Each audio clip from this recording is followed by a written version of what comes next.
Daniel Silveira é aquele deputado que é pitbull no Twitter, mas é um poodle na frente do juiz e dos colegas deputados. Em seu discurso de defesa, antes da votação que confirmou a prisão na Câmara, o Daniel Silveira pediu desculpas e disse que não representa risco para a democracia. Fora do Congresso, ainda tem muita gente questionando a detenção do deputado. Isso porque o ministro do Supremo, Alexandre de Moraes, usou um expediente pouco usual. Silveira foi preso em flagrante, o que é uma condição para a detenção de parlamentar.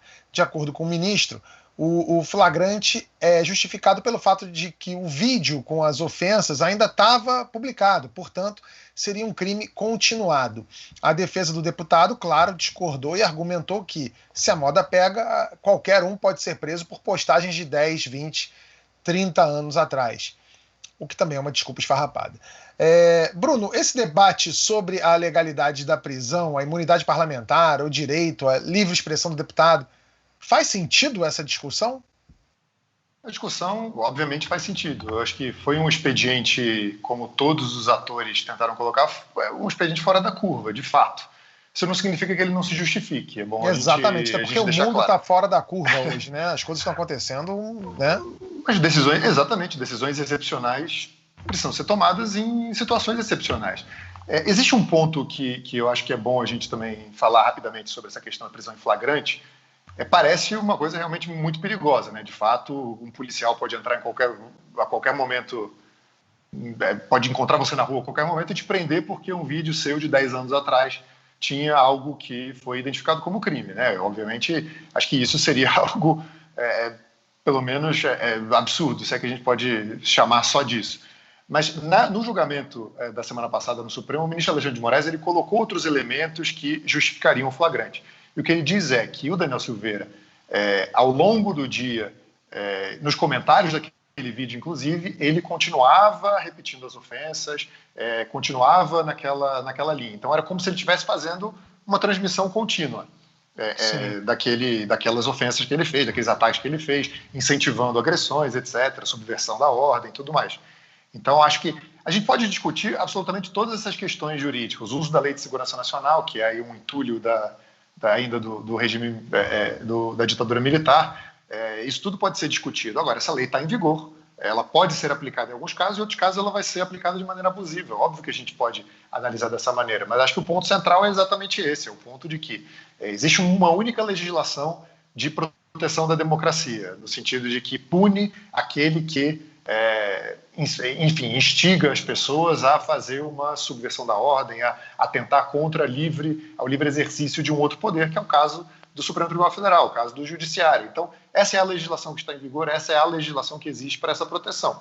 A gente deveria, inclusive, discutir uma nova lei, né, que revogasse essa e criasse novos mecanismos. Mas o que está colocado agora é isso.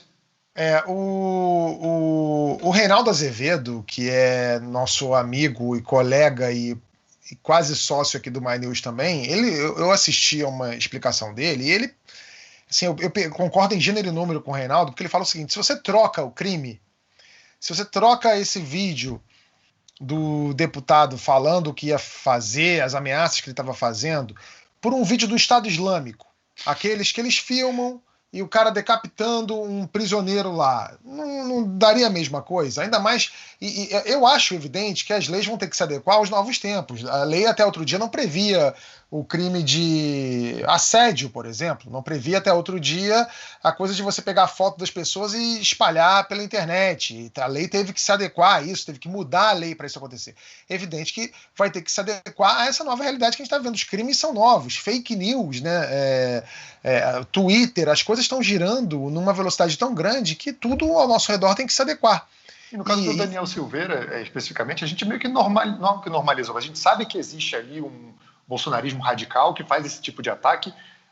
Se a gente realmente não fizer nada, eu digo nós como país, sociedade e tudo mais, sociedade, se a gente não fizer nada, isso vai se repetir e vai piorar. Agora, eu fiquei imaginando, você falou do Estado Islâmico, eu fiquei de fato imaginando. Imagina se o Alexandre de Moraes tivesse gravado um vídeo dizendo que quer espancar um deputado federal com um gato morto até ele miar. Imagina que tipo de reação a gente ia estar tendo. Eu imagino, obviamente, o Alexandre de Moraes não ia estar preso, vamos ser honestos, né? Não vamos ser hipócritas e dizer que o Alexandre de Moraes ia estar preso. Mas a reação ia ser acho que ninguém ia discordar de uma reação a ele, de alguma maneira, um processo de impeachment contra ele no Senado, no mínimo. Sim, sim. Olha, eu vejo isso aí como uma evolução de uma linha de desrespeito que tem aí, mais ou menos, que vem sendo reforçada nos últimos 3 anos, na véspera da eleição de 2018, por exemplo, com o advento aí, usando as mídias sociais, né? E o pessoal foi pegando uma corda de que vale tudo.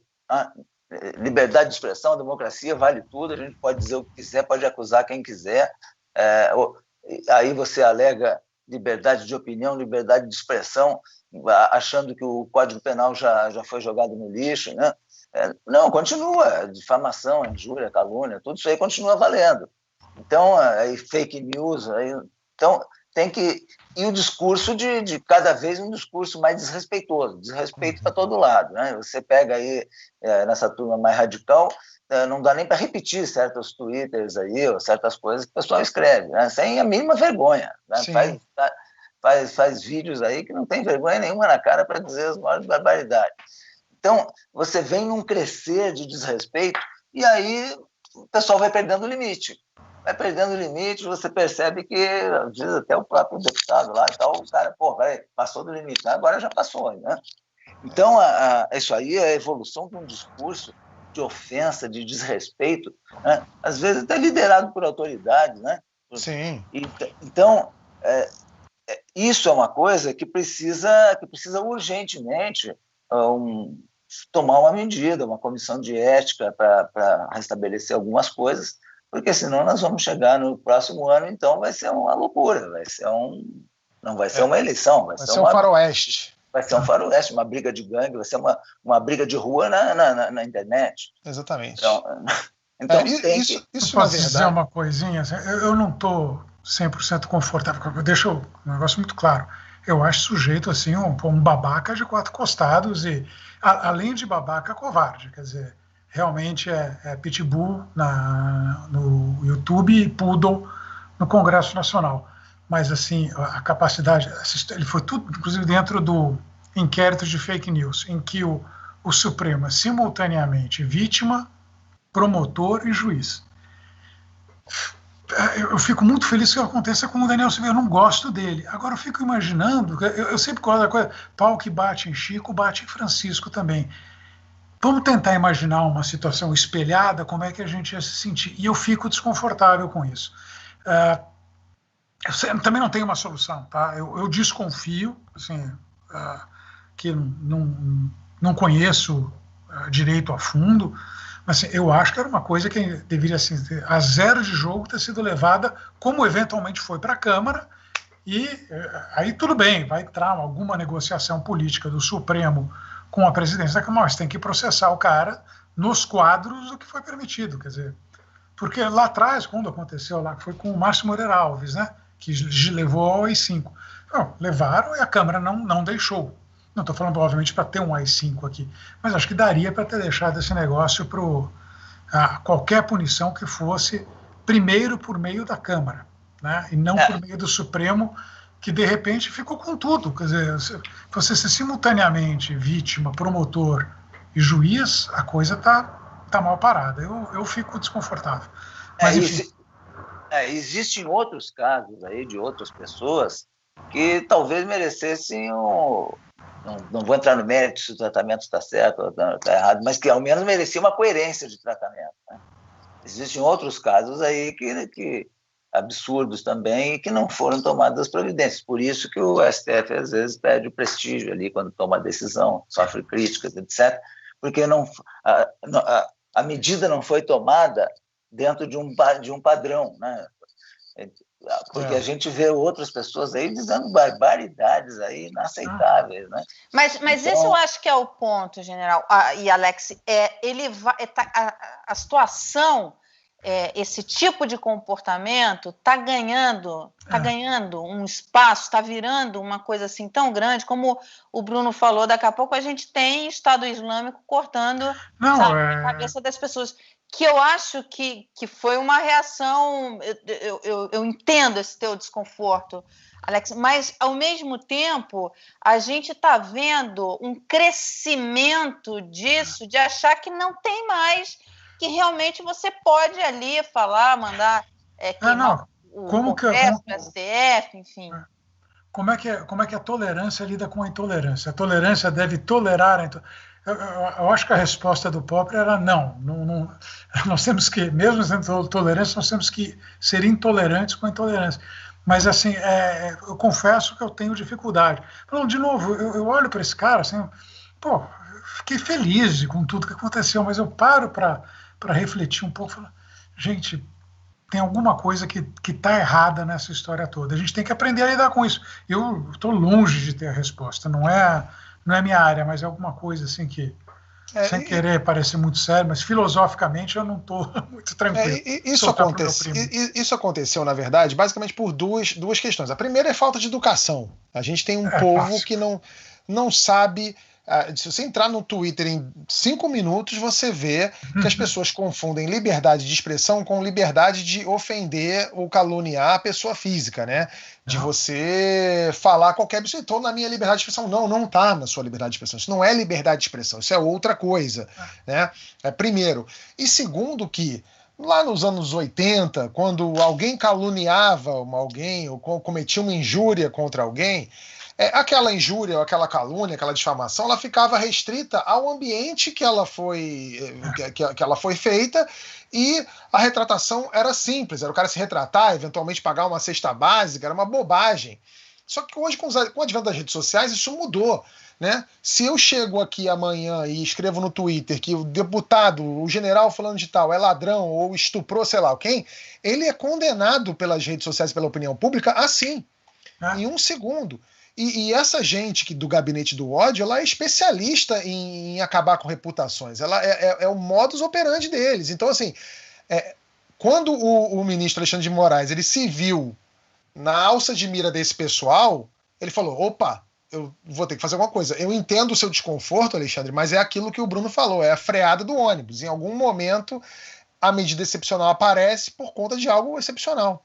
E a gente já viu casos nas redes sociais de pessoas que foram linchadas não linchadas em acusações nas redes sociais, mas de verdade, pessoas que foram espancadas porque surgiu por conta de movimentos nas redes sociais enfim, inocentes ou culpados não podem ser linchados em praça pública, não podem ser espancados, né? E isso que saiu das redes foi para as ruas e a gente já viu casos desse tipo. Minha preocupação é mais com o fórum da coisa, eu acho. É um momento que eu vejo que o fanatismo está tendo um investimento muito forte no fanatismo, né, no extremismo. Para dividir o país em dois, fica mais fácil de manipular, fica tudo mais fácil, principalmente para essa turma que acha que não tem limite, fica muito mais fácil. Então, esse investimento no fanatismo e no extremismo não tem discussão de ideia, tem ataque pessoal só. Ninguém discute ideia. Eu posso ter ideia diferente de sua em alguma coisa e tal, a gente discutir sem problema nenhum. Mas para esse pessoal não tem. É amigo e inimigo. Qualquer coisa que você tenha de discordância, você já passa para o time dos inimigos. Então, e aí você tem só assassinato de reputação, você tem ataques pessoais e você não tem discussão de ideia. Né? Então, nós estamos vivendo um momento muito ruim de extremismo, de fanatismo para a sociedade, uma sociedade que já vinha dividida, não é desse governo, já vinha dividida com uma série de razões ideológicas, mas só que, ao menos eu que participei do governo, eu acreditei que, agora nós vamos unir de novo a nossa sociedade, vamos unir todo mundo de novo, né? Vamos, claro, conviver com quem tem ideias diferentes, mas não aconteceu. Aconteceu um agravamento da divisão. General, você está falando uma coisa que me deixa muito curiosa, porque enfim, no período da campanha eleitoral, eu estava conversando com uma fonte que é gestor de recursos daquelas casas independentes ali do Leblon, um sujeito muito inteligente, sabe ganhar dinheiro e tal, e ele estava lá compradaço em Bolsonaro. E eu falei para ele, cara, mas a história do Bolsonaro no Congresso vai contra tudo o que você defende, o que você imagina na economia, essas coisas. Ele, não, tem o Paulo Guedes, que vai ter um projeto liberal. Eu falei, mas o Bolsonaro não é liberal, olha o histórico dele. Não, mas tem o Paulo Guedes vai ser ministro, o presidente é ele. Enfim, e ele votou no Bolsonaro e agora está lá arrependido. Faz parte lá daquele grupo de WhatsApp dos arrependidos. Tem um grupo do WhatsApp do povo do mercado financeiro arrependido, né? Não sei se o Alex faz parte. Não. Me inclui para eu, em 2018, por que eu não votaria no Bolsonaro? É bacana que eu deixei, tá registrado. Tá lá na Folha Eu também não faço parte desse grupo do WhatsApp, não, gente. Até porque não sou do mercado financeiro. Mas, general, o Exército sabia quem era. O Exército sabia melhor ainda do que todos nós quem era Jair Bolsonaro. O senhor realmente acreditou que poderia ter mudanças com ele? Acreditei. Eu votei e não me arrependo. Vamos lá, deixa eu falar aqui. Votei no Bolsonaro, aceitei o convite para ser ministro, não me arrependo nem de ter votado, nem de ter aceitado o convite. E nem de ter saído, né? E nem de ter saído. Pelo contrário, eu acho que dei sorte. Então, não é porque você votou, não é porque você tinha expectativa de que era uma nova oportunidade para o país, porque você teve um período ali de PT de 16 anos, com os 2 últimos anos já do Michel Temer, né? 4 mandatos ali que teve uma oportunidade, aquela linha de raciocínio ali, de ideológico, administrativo, teve a sua oportunidade. E estava tendo o sentimento anti-PT. Muita gente que votou no Bolsonaro não era Bolsonaro, era anti-PT. Né? Acredito eu, uma grande massa. Que o PT estava desgastado por uma série de razões, para mim, por demagogia ideológica, um monte de escândalo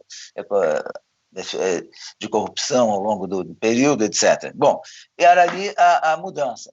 E tinha uma expectativa de mudança. O Bolsonaro, como um político que vive em campanha, o problema que nós temos é que ele está sempre em campanha, parece que vai ter eleição na semana que vem, toda semana. Ele falou que a população queria ouvir, que a maioria queria ouvir.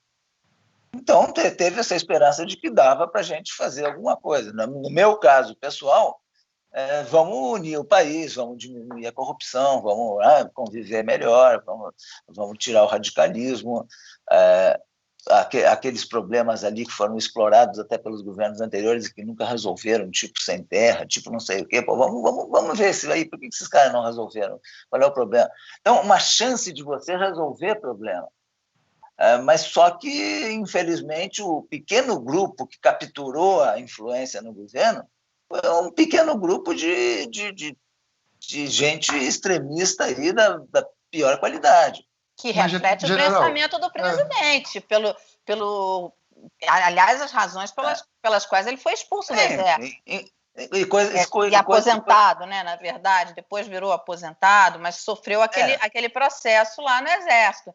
Ele sempre mostrou um radical, o Exército sabe disso melhor do que a gente, porque fez todo um processo com ele. Quer dizer, esse grupo reflete muito o pensamento do presidente. Eu não sei, o Bruno sabe isso melhor do que eu. Não, né? Sem dúvida nenhuma, sabe? Lógico, para a pessoa aceitar aquela influência daquele pequeno grupo, ela também tem uma interação com o grupo.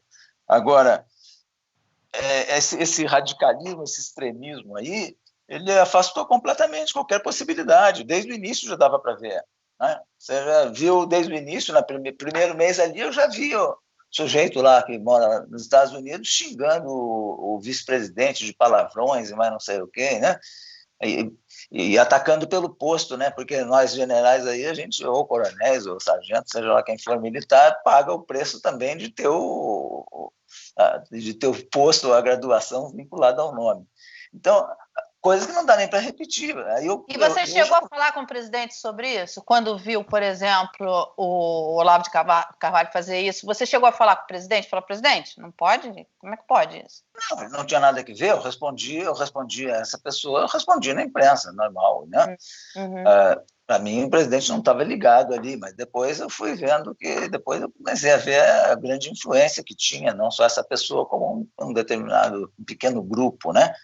E eu não concordo com aquilo, então eu não concordo com esse modelo. E E falei tudo que eu achava, por exemplo, em assuntos de governo, né?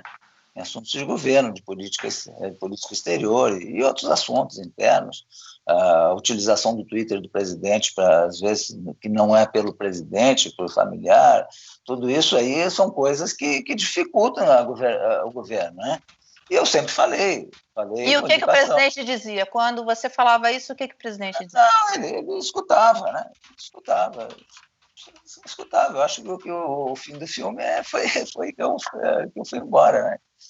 Então, graças a Deus. Né? Teve um episódio que marcou quando você decidiu, embora que você falou assim, não, isso não dá para tolerar. Teve. Isso aí já com mais ou menos com 2 a 3 meses eu já tinha chegado à conclusão de que minha praia não era aquela ali, não. Não pelo relacionamento com parlamentares, que era ótimo, né?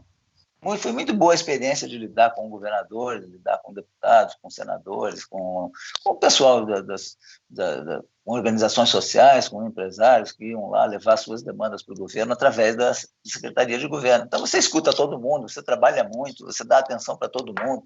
Um empresário, um político, um prefeito que vem aqui em Brasília, fica às vezes 24 horas, ele quer aproveitar ao máximo o tempo dele, então você pede para você falar com ele 9 horas da noite, 10 horas da noite, você fala. O senador queria falar comigo 10 horas da noite, vai viajar no outro dia lá para o estado dele. Você fica lá no escritório, lá no gabinete, 10 horas da noite, não tem problema a satisfação do trabalho.